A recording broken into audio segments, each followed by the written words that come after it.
20 must-read books for your 20s, from powerful books to timeless memoirs and such heart-wrenching books that will teach you life lessons like nobody else.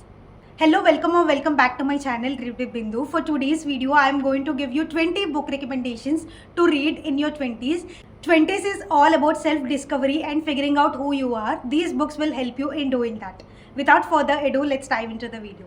The first book that I have is The Diary of a Young Girl by Anne Frank. It is such a raw and powerful book. It is about this diary written by a Jewish girl who was hiding in the Nazi Germany. This book will remind you of the importance of resilience and humanity. It talks about the importance of courage and bravery in such a beautiful manner. It is a must read. The next book that I have is The Kite Runner by Khaled Hosseini. It is a heartbreaking story of friendship that will stay with you forever. It revolves around these two boys who are children. It is the story about friendship between them and how they grow apart. Later, one of the friends is feeling so much regret and remorse over the breakup of their friendship.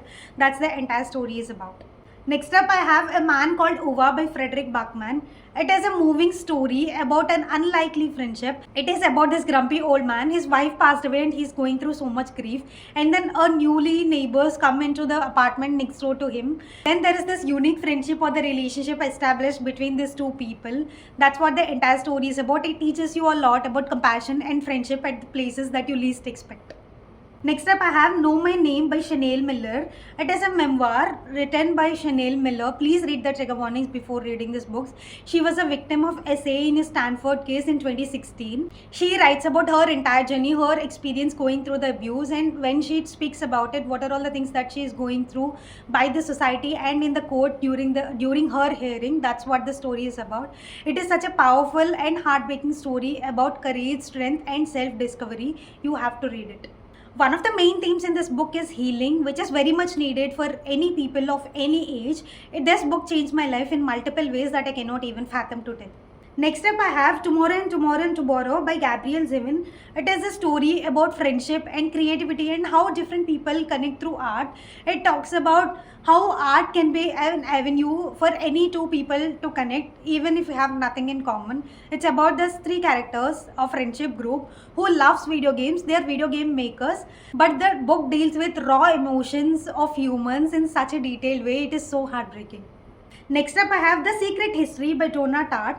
It is a dark academia book. Dark academia, basically these set of boys are there who are in this elite academic institution. This book revolves around the morality of our actions and the consequences and the regret that we feel based on our actions. It also deals with things like obsession and what obsession can make us do. Next up, I have The Hitchhiker's Guide to Galaxy by Douglas Adams. It is such a witty, absurd sci-fi fantasy which teaches us not to take life too seriously. If you're someone who is into sci-fi, you must have already heard this name. If you haven't already, you definitely have to check this out. Next up, I have Norwegian Wood by Haruki Murakami. It is such a beautiful book. What can I say? It is such a melancholic book about love, loss, and heartbreak. It also deals with so many aspects of mental health. There are a lot of people that I've met in real life who said that they have related to this book so much. This book changed their life in such a beautiful way. You definitely have to check this out. But there are such heartbreaking and heart-gripping details. Please read the trigger warnings before reading this book. Next up, I have Normal People by Sally Rooney. It is a modern love story about two people, Connor and Marion. They keep on finding their way towards each other. They keep on breaking up and again rekindling their friendship and relationship with each other. This is such a complex story about relationship and also about ourselves. It deals with the communication problems that we people feel in our day-to-day life and also about the personal growth. Next up, I have Carrie Soto is Back by Taylor Jenkins Reid. It is such a powerful story. It is about this woman in her late 30s. She once used to be a tennis prodigy. She was a champion. And then she retired eventually with her age, but she decides she wants to get back into the game and she wants to win the championship. That's the entire story is about. It deals with so many things like her own personal pride, her ambition, and her determination, how she overcomes all these things and how she achieves a goal. That's the entire story is about. It deals a lot of things like ambition, perseverance, and reaching your own success at your own pace. Next up, I have Circe by Madeline Miller. It is such a stunning retelling of Greek mythology. If you're someone into Greek mythology, it is also about the self-discovery, independence, and self-growth. Next up I have Anxious People by Frederick Bachman. It is such a heartwarming story about this woman who goes to rob a bank. It is such a thought-provoking story about connection, kindness, and what it actually means to be a human. Next up I have Where the Crawdads Sing by Delia Owens. It is such a great book. If you're someone who is into nature setups, the books that describe nature in a beautiful way, this is a must read for you. The descriptions of the marshlands is given in such a beautiful way. It also has thriller and mystery vibes going on with the backdrop of this beautiful marshland settings. Next up I have I'm Glad My Mom Died by Janet McCurdy. It is such a raw and darkly humorous book. It is a memoir written by Janet McCurdy. She was a child actress, Hollywood actress. She writes about what are all the things that goes beyond the set while shooting and what are all the relations that the child actors faced with their parents. That's the entire story is about. It deals with a lot of things, the relation, the toxic relations or the abuse that goes on in certain households and also in the entertainment industry. It's a book about trauma, healing and finding your own inner voice. Next up I have The Midnight Library by Matt Haig. It is such a life-affirming book about the choices that you make, the regrets that you face because of the choices, and how you have to move on in life based on your choices. Next up, I have The Perks of Being a Wallflower by Stephen Chbosky. It is a coming-of-age classic, I must say, about self-discovery. It captures the struggles and the beauty of growing up in such a beautiful way. Our main character is socially awkward, and then he finds his unique friendship in these two people, two characters. That's what the entire story is about.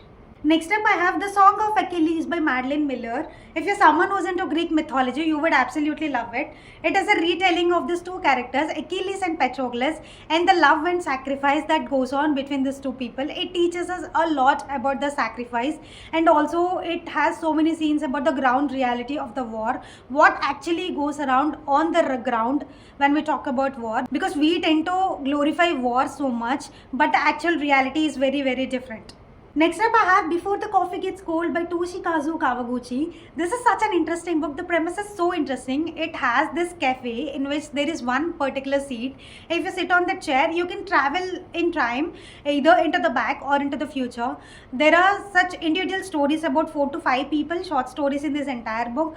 They come into the cafe and they want to travel back to the time to meet their loved ones who has passed away. It tells a lot of things about regrets and living in the present. Next up I have The Book Thief by Marcus Zusak. It is a powerful and poetic story set in World War II. There's a main character, a little girl. In the World War II, all these forbidden books are being burnt, and then she discovers in one particular book and she hides that book. She keeps on reading this book again and again. That's the story is about. This book is so interesting. It is literally narrated by death, but it gets so heartbreaking towards the end. Do not tell me that I did not warn you.